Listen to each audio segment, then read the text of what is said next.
Welcome you all to the second lecture on logical guessing and elimination trick programme. तो start करते हैं आज का लेक्चर। तो guys, today is very important lecture in this programme. देखिए, starting में शायद आपने सुना हो कि एक सच के आसपास का झूठ जो टर्म मैंने कोट किया था अपने यूट्यूब चैनल पे। This lecture is about this. There is one thumb rule, one general rule that you can apply to all the logical guessing trick, जिसके बारे में हम आज बात करेंगे। This rule form the basis of all other tricks, है ना। तो this is the most common general thinking जो मैं आज के लेक्चर में डिस्कस करूंगा। तो स्टार्ट करते हैं आज का लेक्चर, वन मास्टर ट्रिक। देखिए, first of all I would like you to explain कि ये लॉजिकल गेसिंग वर्क क्यों करती है। ये जानना आपके लिए ज़रूरी नहीं है, बट आपकी फेथ इन ट्रिक्स में, इस वे ऑफ थिंकिंग में रीस्टोर हो, ताकि आप उतना बेटर इंप्लीमेंटेशन कर पाएँ। इसलिए मैं ये आपको समझाना चाहता हूँ। देखिए, ह्यूमैनिटीज़ के जो सब्जेक्ट होते हैं, ह्यूमैनिटीज़ हैं, एक तरफ साइंस होती है। तो ह्यूमैनिटीज़ के subject are not objective in nature, rather they are subjective in nature. अब जो प्रीलिम्स एग्जामिनेशन होता है वो होता है ऑब्जेक्टिव पेपर। एक स्टेटमेंट दी है, चार में से आपको टिक करना है। Now you are designing objective paper based on the subjective content. Subjective क्या है? ह्यूमैनिटीज। कभी भी आप किसी भी वेस्टर्न कंट्रीज में, ईस्टर्न कंट्रीज में, कहीं पे भी देख लेना, जहां पे भी ऑब्जेक्टिव पेपर डिजाइन किया जाएगा on the basis of subjective content, this master trick, this general principle will always be applicable, है ना। And another important thing is why logical guessing work is because UPSC want to play safe. देखिए, UPSC कोई भी question जब design करता है, humanities में subjectivity है, कोई भी क्वेश्चन वो डिजाइन करता है तो इनडायरेक्टली हो सकता है कि वो स्टेटमेंट सही हो जाए, है ना। एंड कोई स्टूडेंट हो सकता है यूपीएससी की आंसर की को सुप्रीम कोर्ट में चैलेंज कर दे।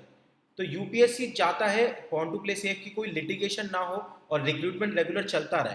तो इसीलिए they face the challenge of designing the objective question based on humanity subject. And इस चैलेंज के दौरान ही ये लॉजिकल गेसिंग क्रीप इन कर जाती हैं, है ना। तो एक जनरल फ्रेमवर्क हो गया, मैं आपको एग्जांपल्स के साथ समझाता रहूंगा। देखिए, इमेजिन कि आप एग्जामिनर हैं और माइंड ऑफ एग्जामिनर हम समझने की कोशिश करते हैं। आपको प्रीलिम्स पेपर डिजाइन करना है। प्रीलिम्स पेपर डिजाइन करने के लिए दो एस्पेक्ट आपको डिजाइन करने होंगे। एक तो आपको स्टेटमेंट डिजाइन करनी होगी। जो स्टेटमेंट होती है क्वेश्चन स्टेटमेंट, या तो पूरी स्टेटमेंट ऊपर वाली हो गई या 1 2 3 4 वाली हो गई। और उसके बाद आपको ऑप्शंस डिजाइन करने होंगे कि ए बी सी डी, है ना। तो ये दो एस्पेक्ट आपको डिजाइन करने होंगे। पहले स्टेटमेंट के बारे में बात करते हैं। नाउ स्टेटमेंट, दो टाइप के स्टेटमेंट आप डिजाइन करोगे। आप ऑब्जेक्टिव पेपर बनाने जा रहे हो, या तो करेक्ट या इनकरेक्ट, है ना। स्टूडेंट का टास्क जो होता है यहाँ पे, अगर आपका पूरा पेपर दो तरीके से क्लासीफाई कर दो, एक करेक्ट स्टेटमेंट है, एक इनकरेक्ट स्टेटमेंट है। स्टूडेंट का टास्क मेनली ये होता है जब वो पेपर सॉल्व कर रहा है कि वो रॉन्ग स्टेटमेंट को आइडेंटिफाई करे, इनकरेक्ट स्टेटमेंट को आइडेंटिफाई करे। जो एलिमिनेशन ट्रिक के थ्रू सॉल्व करना चाहिए, ये चीज बहुत पॉपुलर है, उसका यही लॉजिक है। गलत स्टेटमेंट ढूंढना ज्यादा आसान काम है। एंड अगर आपने इनकरेक्ट स्टेटमेंट ढूंढ ली तो बाकी जो बची वो करेक्ट है, एज सिंपल एज दैट, है ना। तो इसलिए फोकस ऑन इनकरेक्ट स्टेटमेंट, उन्हें हम ढूंढ लेंगे तो हमारा गेम बहुत आसान हो जाएगा। इसी को बोलते हैं एलिमिनेशन ट्रिक, है ना।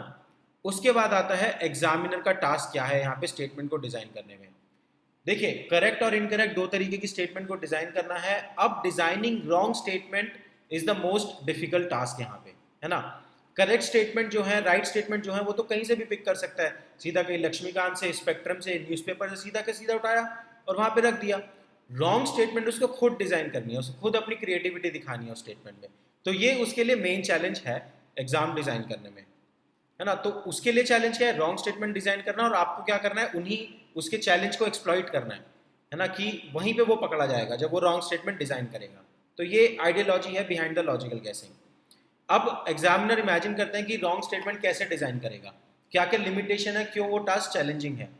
एक तो देखिए, जो वो रॉन्ग स्टेटमेंट डिजाइन कर रहा है ना, सबसे बड़ा चैलेंज है कि उसे वो रॉन्ग स्टेटमेंट एब्सोल्युटली रॉन्ग होनी चाहिए। एब्सोल्युटली रॉन्ग का क्या मतलब है? ऐसा ना हो कि वो जो स्टेटमेंट डिजाइन कर रहा है वो किसी कॉन्टेक्स्ट में सही हो, ऐसा भी नहीं होना चाहिए। एब्सोल्युटली रॉन्ग होना चाहिए। ऐसा भी ना हो कि वो स्टेटमेंट आगे जाके कोई फ्यूचर पॉसिबिलिटी हो कि वो सही प्रूव की जा सके, है ना, किसी रिसर्च के थ्रू, किसी और तरीके से। तो वो statement absolutely in all the context must be a wrong statement. वो सेफ खेलना चाहेगा, है ना। अब जैसे एग्जांपल देखते हैं यहाँ पे, अगर जैसे ये स्टेटमेंट हो गया कि there are no cases of COVID in Turkmenistan, ये स्टेटमेंट वो डिजाइन करेगा ही नहीं एज अ रॉन्ग स्टेटमेंट। क्यों? यार आज तुर्कमेनिस्तान में केस हो ना हो कोविड के, कल तो हो सकते हैं, उसे एब्सोल्युटली रॉन्ग स्टेटमेंट डिजाइन करनी है। अब मान लेते हैं ये आ गया कि Covid spread is limited by increase in temperature. Initially इस चीज के बारे में बात हो रही थी कि कोविड का जो स्प्रेड है वो टेम्परेचर इंक्रीज से लिमिट होता है।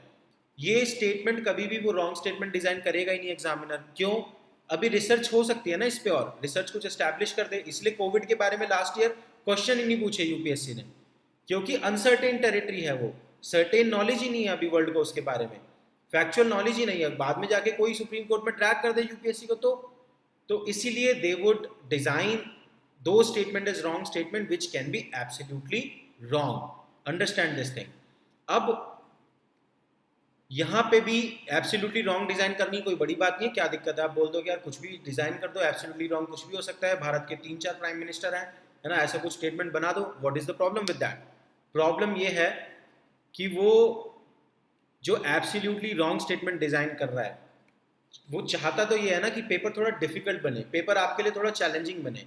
वो absolutely wrong statement must not be easily detectable.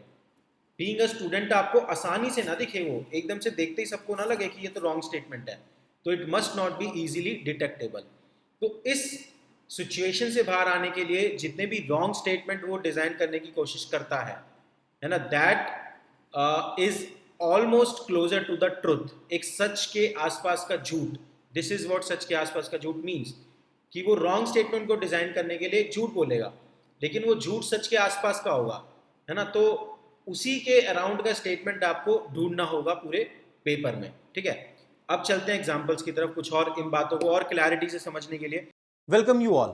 I am Varun Jain. I am an IIT Roorkee graduate and I have appeared for UPSC CSC interview twice.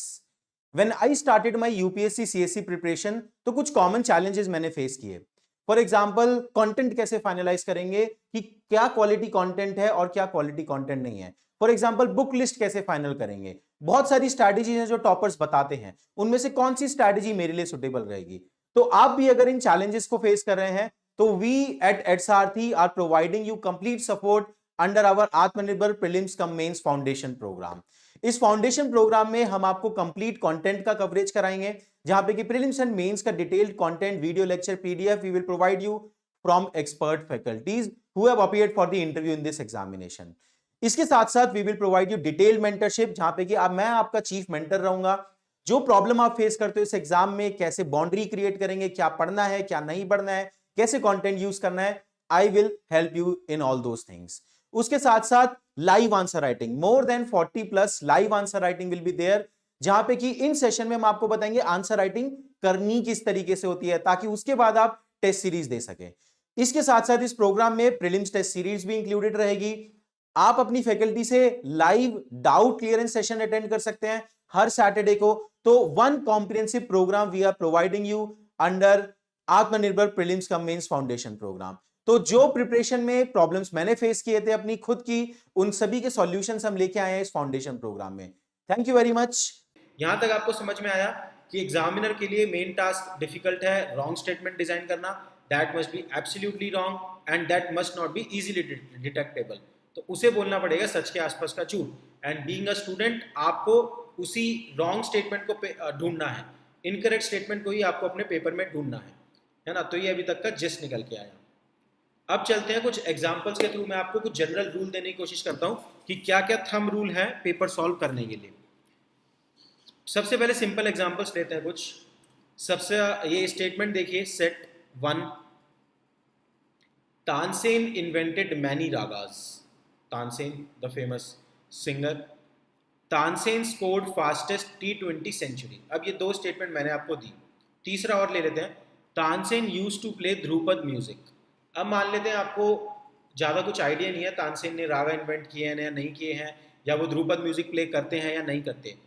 But अगर मैं फिर भी इन तीनों में से आपको बोलूं कि कौन सा स्टेटमेंट रॉन्ग स्टेटमेंट है, तो आप आसानी से बता दोगे, आसानी से बता दोगे ना। चाहे आपको ध्रुपद के बारे में ना पता हो डिटेल में, चाहे रागास के बारे में ना पता हो, बट यहाँ पे आप आसानी से बता दोगे मुझे कि सेकंड स्टेटमेंट रॉन्ग स्टेटमेंट है।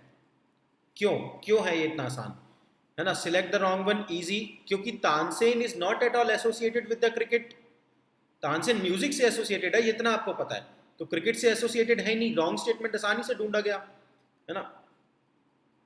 तो यहां पे जो कोरिलेशन था तानसेन का क्रिकेट से, वो कोरिलेशन ही रॉन्ग था, इसीलिए स्टेटमेंट आसान था। जहां पे भी कोरिलेशन रॉन्ग होंगे, है ना, वो इजीली डिटेक्टेबल रहते हैं। यहाँ पे कोरिलेशन रॉन्ग नहीं था। हो सकता है तानसेन रागा इन्वेंट करते हो, दोनों ही म्यूजिक से रिलेटेड है, म्यूजिक इज द कोरिलेशन। हो सकता है तानसेन ने ध्रुपद म्यूजिक प्ले किया क्योंकि म्यूजिक से तो रिलेटेड है। तो कोरिलेशन जहां रॉन्ग होगा वहां तो इजीली डिटेक्टेबल स्टेटमेंट बनेगा, है ना। तो कोरिलेशन समझ आया आपको। तो दिस इज नॉट सच के आसपास का झूठ, ये सच के आसपास का झूठ नहीं बोला है एग्जामिनर ने, है ना। तो दिस इज वेरी रेयर, इतनी सिंपलिस्टिक आपको इजीली कैच करने वाली चीजें कम मिलेंगी अभी एग्जाम में, है ना। तो पर समझने के लिए ये जरूरी था। अब आगे बढ़ते हैं। सेकंड सेट ऑफ स्टेटमेंट,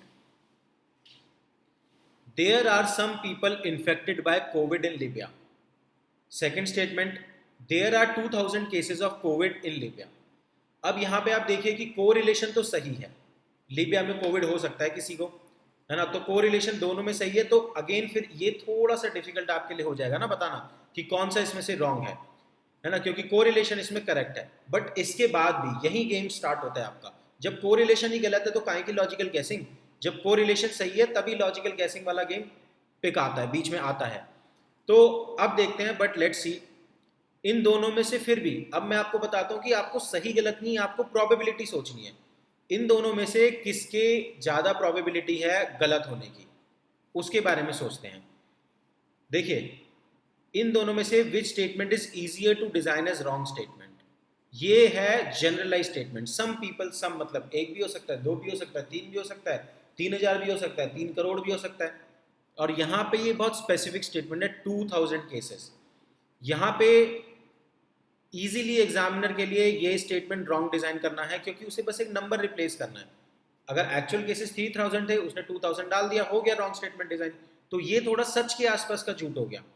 तो स्पेसिफिक स्टेटमेंट को रॉन्ग स्टेटमेंट डिजाइन करना उसके लिए आसान रहता है, और जनरलाइज स्टेटमेंट को रॉन्ग स्टेटमेंट डिजाइन करना मुश्किल रहता है ना। तो यहीं से हमारा पहला रूल निकल के आता है, जनरलाइज्ड कोरिलेटेड स्टेटमेंट या things have more probability to be correct and specific things have less probability to be correct. इतना बड़ा मास्टर रूल है ना ये, आपको कम से कम 10-12 नंबर, इसी मेरे तो बहुत सारे नंबर इस रूल से पढ़ते थे कि जनरल कोरिलेटेड स्टेटमेंट है तो उसके चांस ज़्यादा है सही होने के, स्पेसिफिक स्टेटमेंट है तो चांस उसके कम है सही होने के, ठीक है। तो ये आप पहला रूल याद रखें। इसके PYQ के एप्लीकेशन नेक्स्ट लेक्चर में मैं आपको बताऊंगा, अभी एक बार थंब रूल समझ लीजिए पूरा। उसके बाद सेट 3 देखते हैं, third set of the statement. Third set of the statement बोलता है Alex was infected by COVID. Alex एक इंडिविजुअल का नाम है। और सेकंड है humans are infected by COVID. अब इन दोनों में से अगेन हमें ढूंढना है कि रॉन्ग स्टेटमेंट की पॉसिबिलिटी किसकी ज्यादा है। कोरिलेशन तो सही है, एलेक्स को हो सकता है कोविड, ह्यूमंस को कोविड हो ही रहा है, कोरिलेशन सही है, सच के आसपास का झूठ होगा कोई ना कोई। तो यहां पे भी अगर आप देखेंगे तो Alex is narrow term, Alex narrow term है, रिलेटिवली स्पेसिफिक टर्म है, और ह्यूमंस बहुत वाइडर टर्म है, बड़ा टर्म है ना। ह्यूमंस के अंडर एलेक्स आता है। तो which has more probability to be correct, humans, है ना। लार्जर सेट, वाइडर टर्म, तो वाइडर टर्म की ज्यादा पॉसिबिलिटी है करेक्ट होने की। यहाँ पे बस मान लीजिए रवि की जगह एलेक्स को अगर हो गया तो उसने नाम रिप्लेस करना है बस यहाँ पे, और इजीली वो स्टेटमेंट को रॉन्ग स्टेटमेंट डिजाइन कर पाएगा। Simply one name need to be replace, तो यहाँ पे सच के आसपास का झूठ हमें दिख पाएगा, ठीक है। तो यहाँ से हमारा अगला रूल आता है जो कि रिलेटेड है सेकंड रूल से ही, जनरलाइज कोरिलेटेड वाले से, कि wider statement have more probability to be correct than the narrow statement. Wider human, wider statement है more probability to be correct than the narrow statement, है ना। तो यही दो जनरलाइज रूल हैं जो आपको ध्यान में रखने हैं। यही बेसिक रूल है जो भी आपने सुना है ना कि ओनली दिखते ही हटा दो, एक्सट्रीम वर्ड दिखते ही हटा दो, ये वही है। मैंने उसको आपका फंडामेंटल थिंकिंग और फंडामेंटल रूल बताया उसके पीछे का, ताकि हम और बेटर वे में उसे इंप्लीमेंट कर सकें, है ना। तो जो एक्सट्रीम ओनली टाइप के वर्ड होते हैं वो क्या हुए, स्पेसिफिक थिंग हो गई ना, इसलिए वो एलिमिनेट किए जाते हैं। तो स्पेसिफिक थिंग खाली ओनली थोड़ी हो सकता है, कुछ और कॉन्टेक्स्ट में भी कुछ चीजें स्पेसिफिक हो सकती हैं। इसीलिए ये जनरल रूल जानना बहुत जरूरी है, ताकि जो एप्लीकेशन है लॉजिकल गैसिंग का उसका होराइजन आप एक्सपैंड कर सकें। अभी तक लोगों को खाली ओनली का ही पता है कि एक दो वर्ड दिखे तो हटा देंगे। ये मैंने उस रूल का रूट बताया है आपको, तो आप जनरल वे में उसे अप्लाई करोगे तो और क्वेश्चन उससे बाहर निकल के आते हैं। तो उसके बाद ये वाइडर और नैरो वाला भी आपको समझ में आ गया है। अब देखते हैं। Welcome you all. In UPSC Civil Services examination, mains stage is the nucleus of this whole competitive examination. अगर आप मेंस में अच्छा स्कोर कर लेंगे तो एक सर्टेनिटी होती है कि अच्छा रैंक आ जाएगा। To give you support for the mains examination, SRT provide you comprehensively designed in a very scientific manner our mains mentorship program.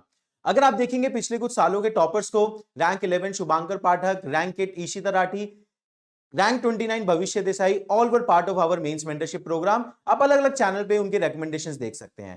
क्या साइंटिफिकली डिजाइन ये प्रोग्राम है। देखिए 4 कोर फीचर हैं इस प्रोग्राम के।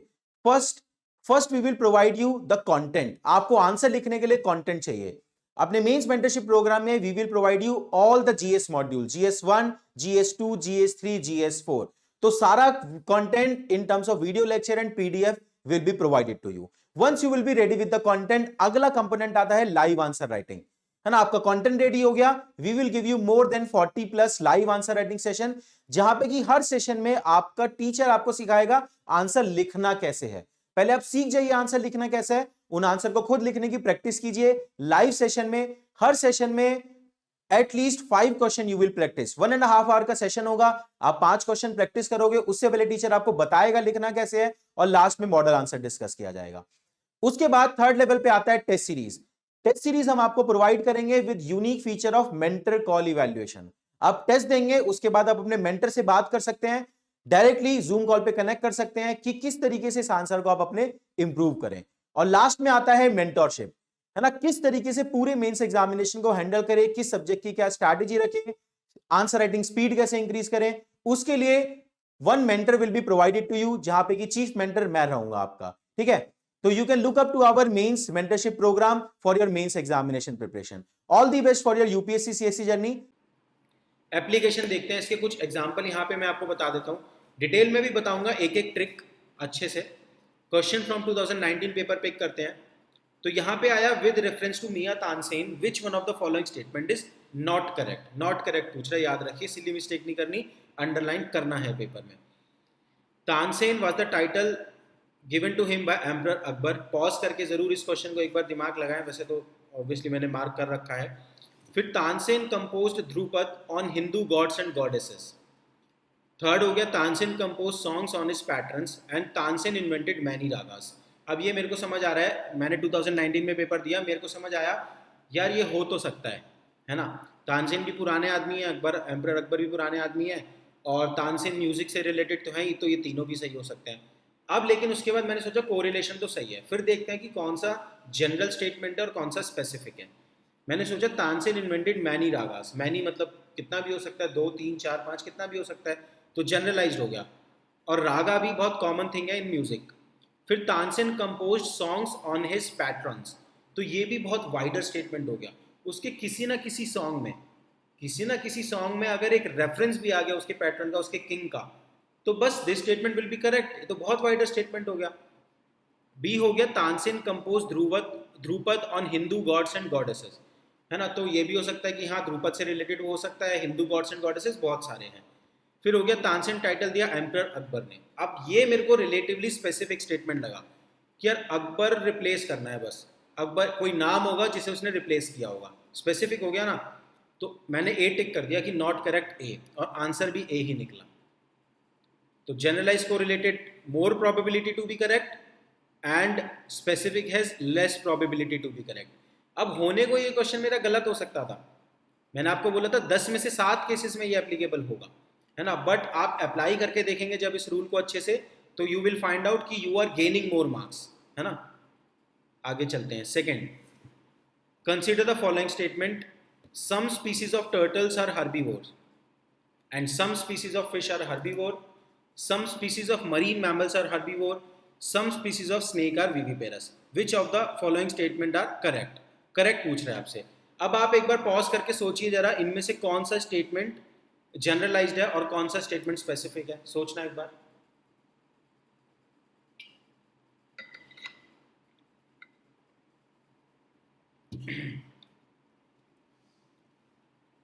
तो सम की बात कर रहे हैं। सम मतलब 1 2 3 4 कितना भी हो सकता है, यहाँ भी सम, यहाँ भी सम, यहाँ भी सम। तो ये चारों स्टेटमेंट जनरलाइज्ड हैं। और कोरिलेशन तो है ही, टर्टल हर्बीवोर हो सकते हैं, फिश भी हर्बीवोर हो सकता है, मरीन मैमल हर्बीवोर हो सकता है, स्नेक विविपेरस हो सकते हैं, है ना। तो रिलेटेड भी लगा, ये कोरिलेटेड भी लगा और जनरलाइज भी लगा। तो I mark D all of the above. Final answer भी इसका डी निकला, है ना। तो ये 2019 का ही है, मैं आपको एविडेंस भी दे रहा हूँ कि किस तरीके से रूल अप्लाई होता है। इसके बाद एक और क्वेश्चन करके देखते हैं। Consider the following: carbon monoxide, methane, ozone, sulphur dioxide. Which of the above are released into atmosphere due to the burning of crop biomass residue? है ना। तो इनमें से कौन कौन सा रिलीज होता है एटमोस्फेयर में बायोमास के बर्निंग से, ठीक है। अब देखिए, ये थोड़ा सा ऑफ कोर्स आपको बेसिक नॉलेज होनी चाहिए ये समझने के लिए कि ये जनरलाइज स्टेटमेंट होगा या स्पेसिफिक स्टेटमेंट होगा। अब यहाँ पे आपको ये देखना है कि क्रॉप बायोमास रेसिड्यू जो है बहुत वाइडर टर्म हो गया यार। कितनी तरीके की क्रॉप्स हैं, कितने तरीके का बायोमास है, उनका कितने तरीके का रेसिड्यू है ना। उसे बर्न करने से पता नहीं क्या क्या गैसेज ना निकलती होंगी, ये सारों पे रिसर्च भी नहीं हो सकता।